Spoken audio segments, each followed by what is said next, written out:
आमच्या लहानपणी पोहे, उपमा, इडली, डोसा अस्तित्वात नव्हते आणि तेव्हाचा हा पदार्थ.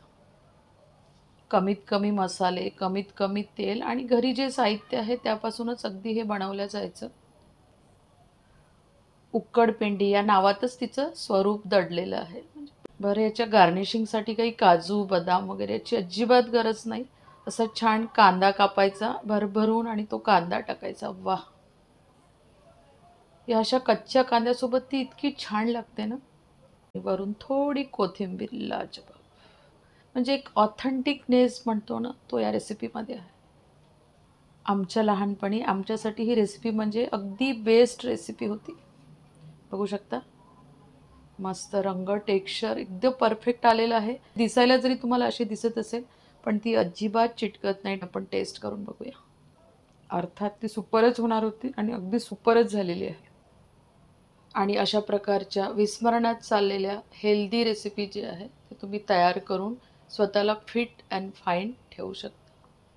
नमस्कार, सुषमा हेल्दी रेसिपीज अँड सॅलडमध्ये सर्वांचे खूप खूप स्वागत. आणि आज आपण खूप जुना म्हणजे आमच्या लहानपणी फ्रिक्वेंटली हा नाश्त्याचा प्रकार केला जायचा आणि ती म्हणजे ज्वारीच्या पिठाची उकडपेंडी. आता नाव हे उकडपेंडी म्हणजे पेंडी म्हणजे पेंडासारखं, तर ते पेंडासारखंच असायचं, पण खायला खूप छान लागायचं आणि त्यावेळेस छोट्या मुलांना ते प्रचंड आवडायचं.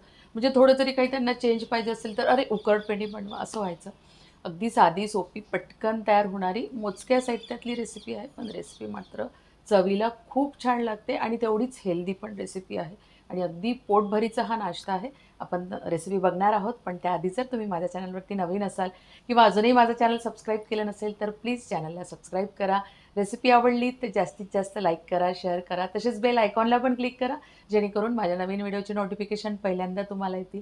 रेसिपीला एक लाईक नक्की द्या आणि चला पटकन रेसिपी पाहूया. इथे मी मेजरिंग कपाने 2 कप ज्वारीचं पीठ घेतलेलं आहे. हे 1 वाटी आहे आणि ही दुसरी वाटी. तर तुम्ही घरातली तुमच्या कुठलीही वाटी घेऊ शकता. उकडपेंडी बनवण्यासाठी जी लागणारी पूर्वतयारी आहे म्हणजे कांदे इथे कापून घेतलेले मी 2 कांदे कापलेले आहे आणि खूप फाईन चॉप नाही करायचे, अशा पद्धतीने कापून घ्यायचे मीडियम साईजचे.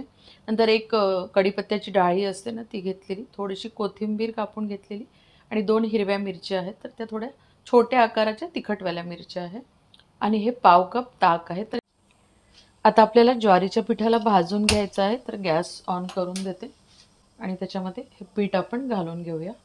आणि कुठल्याही पिठाच्या तुम्हाला रेसिपी तयार करायची असेल ना, तर पीठ जे आहे ना ते कोरडं भाजून घ्यायचं. म्हणजे काय होतं, पटकन भाजल्या जातं आणि भाजायला खूप त्रास जात नाही. मीडियम टू लो फ्लेमवरती आपल्याला हे भाजून घ्यायचं आहे आणि छान खमंग आपण हे एक सुगंध सुटेपर्यंत या पिठाला आपण भाजून घेऊ. आणि या पिठाला ना सारखं हलवत राहावं लागतं, सोडायचं नाही याला. कारण काय होतं ना, पीठ आहे पटकन लागून येतं. आणि उकडपेंडीसाठी पीठ भाजताना ना अजिबात घाई करायची नाही, अगदी सावकाशपणे हे काम करायचं, तरच ती उकडपेंडी जी आहे ती चवीला खूप छान लागते. इथे जवळपास 7 मिनिट झालेले आहे. मी या पिठाला जे आहे ते भाजून घेत आहे. सुरुवातीलाच तुम्ही पीठ भाजण्यासाठी थोडेसे कष्ट घेतले की नंतर जी उकडपेंडी आहे ती एक नंबर बनते. पीठ भाजण्याचा सुगंध सगळीकडे दरवळलेला आहे आता आणि हलकासा आपल्या पिठाचा रंग पण चेंज झालेला आहे आणि मी जवळपास 10 ते 12 मिनिट त्याला भाजून घेतलेलं आहे. आणि आता आपलं पीठ जे आहे ते मस्त खमंग भाजून झालेलं आहे. आपण आता गॅस बंद करून देऊ आणि या पिठाला जे आहे ते एका दुसऱ्या भांड्यामध्ये आपण काढून घेऊ.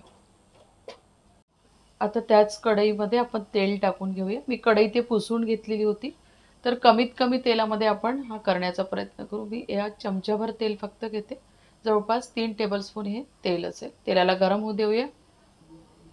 तुम्हाला जर चांगली तेलामधली करायची असेल तर तुम्ही अजून एक डाव त्याच्यामध्ये टाकू शकता किंवा तुम्ही इथे तेलाचा वापर जे आहे ते तुमच्या आवडीनुसार करू शकता. म्हणजे आता आपलं तेल गरम झालेलं आहे, पण त्याच्यामध्ये 1 चमचा मोहरी घालून घेऊ आणि मोहरीला जे आहे ते छान तडतडू द्यायचं आहे आपल्याला. मोहरी तडतडायला लागली आहे, लगेच जिरं घालून घेऊ. जिऱ्याला पण आपल्याला छान फुलू द्यायचं आहे. आता कापलेला कांदा घालून घेऊ. तर इथे कांद्याला आपल्याला ब्राऊन तांबूस वगैरे होऊ द्यायचं नाही आहे. एक सॉफ्ट होईपर्यंत आपण या तेलामध्ये याला शिजवून घेऊ. आणि ही ज्वारीची उकडपेंडी आहे ना अगदी साध्या पद्धतीने केल्या जाते, म्हणजे त्याची टेस्ट ऑथेंटिकनेस त्याच्यामध्येच आहे. कमीत कमी बेसिक मसाले वापरून इथे आपले कांदे सॉफ्ट झालेले आहे आणि आता आपण त्याच्यामध्ये ही हिरवी मिरची, कोथिंबीर आणि कढीपत्ता तिन्ही थोडंसं तेलामध्ये याला होऊ देऊ. मिरचीला थोडा वेळ तेलामध्ये होऊ दिलं. त्यानंतर हळद घालून घेऊ. अर्धा चमचा हळद आणि 1 चमचा लाल मिरची पावडर. मिरची पावडर जे आहे ते तुमच्या चवीने किंवा आवडीनुसार घालू शकता. पण ही उकडपेंडी थोडी चरवर छान लागते. म्हणजे तिखटाचं आणि मिरचीचं प्रमाण जे आहे ना ते परफेक्ट झालं की उकडपेंडीची चव जी आहे ती खूप छान लागते. थोडंसं हे तेलामध्ये आपण होऊ देऊ, म्हणजे त्याचा कच्चेपणा थोडासा निघून जाऊ देऊ. आणि आता आपण त्याच्यामध्ये हे भाजून घेतलेलं पीठ टाकून देऊ. आणि आता आपण या मसाल्यामध्ये हे सगळं पीठ मिक्स करून घेऊ. व्यवस्थित मिक्स करायचं. आणि आता या पिठाला ना या मसाल्यामध्ये आपण 1 ते 2 मिनिट परतवून घेऊ. आपण मीठ घालून घेऊया. तर मीठ जे आहे ते चवीनुसार टाकून घेऊ. मी छोट्या चमच्याने 1.5 चमचा टाकते आहे. आपण जेव्हा उकडपेंडी फोडणी घालायला घेतो ना तेव्हा काय करायचं, दुसऱ्या एखाद्या गंजामध्ये पाणी ठेवून द्यायचं गरम करायला. आपल्याला याच्यात टाकायसाठी असं छान उकळीचं पाणी लागतं. तर ज्या कपाने किंवा ज्या भांड्याने तुम्ही पीठ मोजून घेतलं ना तर त्याच भांड्याने पाणी घ्यायचं. तर मी इथे 2.25 कप जे आहे ते पाणी घेतलेलं आहे आणि ते गरम करायला ठेवलं आहे. तर त्या पाण्याला उकळी येईल तोपर्यंत आपलं हे त्याच्यामध्ये परतवून होतं. या पिठाला या मसाल्यामध्ये परतवून 2 मिनिट झालेले आहे आणि तिकडे आपलं पाणी पण उकळी आलेलं आहे. आता याच्यामध्ये पाणी सोडून देऊया. तर पाणी जे आहे ते थोडंसं सावकाश सोडायचं त्याच्यामध्ये आणि थोडं थोडं सोडायचं. खूप एका वेळेस सगळं पाणी टाकायचं नाही. दोन्ही गरम असल्यामुळे आणि ते पीठ असल्यामुळे असं खूप तुम्ही लवकर पटापट टाकलं आणि घाई केली टाकायची तर ते इकडे तिकडे उडेल. तुम्ही सावकाश टाकलं तरी चालेल, आपले त्याचे गडे पकडणार नाही अजिबात. तर मी थोडं पाणी राहू देते आहे. सगळंच मी टाकलं नाही आहे. आता हे आपण मिक्स करून घेऊ. गॅसची फ्लेम अगदी लो ठेवायची. बघू शकता अजिबात गडा पकडलेला नाही आहे आपला, कारण दोन्ही गरम गरम घातले की गडे अजिबात पकडत नाही. थोडंसं पकडावं लागेल कारण फिरवायला थोडा त्रास जातो आहे.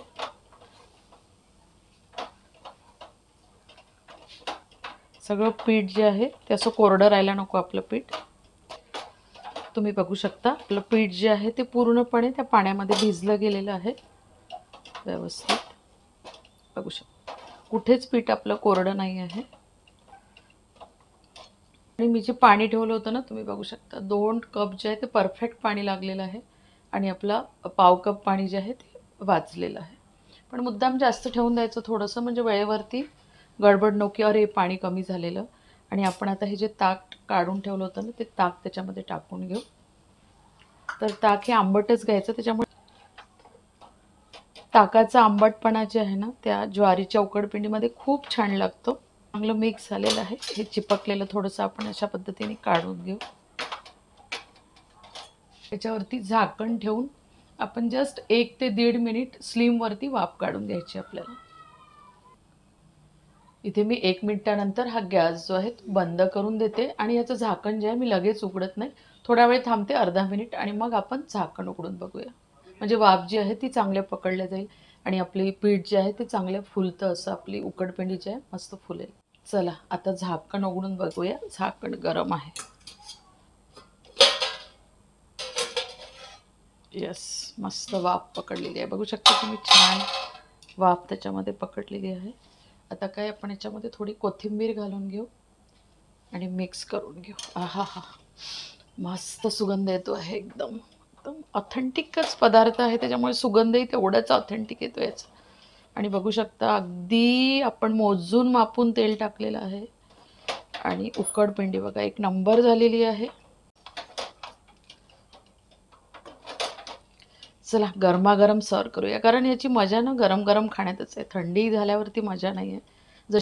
आज मी इथे तुम्हाला सगळं प्रमाण इतकं परफेक्ट सांगितलेलं आहे की तुमची उकडपेंडी अगदी परफेक्टच बनेल. असा छान कांदा कापायचा भरभरून आणि तो कांदा टाकायचा. वाह, या अशा कच्च्या कांद्यासोबत ती इतकी छान लागते ना. वरून थोडी कोथिंबीर, लाजवाब. आणि इथे आपली मस्त गरमागरम उकडपेंडी जी आहे ते अगदी तयार आहे. चला पटापट गरमागरमच खायला घ्या. आणि ही रेसिपी तुम्ही नक्की एकदा तुमच्याकडे ट्राय करा. खूप छान होते आणि आवडली तर नेहमीप्रमाणे जास्तीत जास्त लाईक करा, शेअर करा आणि माझ्या चॅनलला सबस्क्राईब करा. परत भेटूया अशाच एका छानशा रेसिपीसोबत. तोपर्यंत धन्यवाद.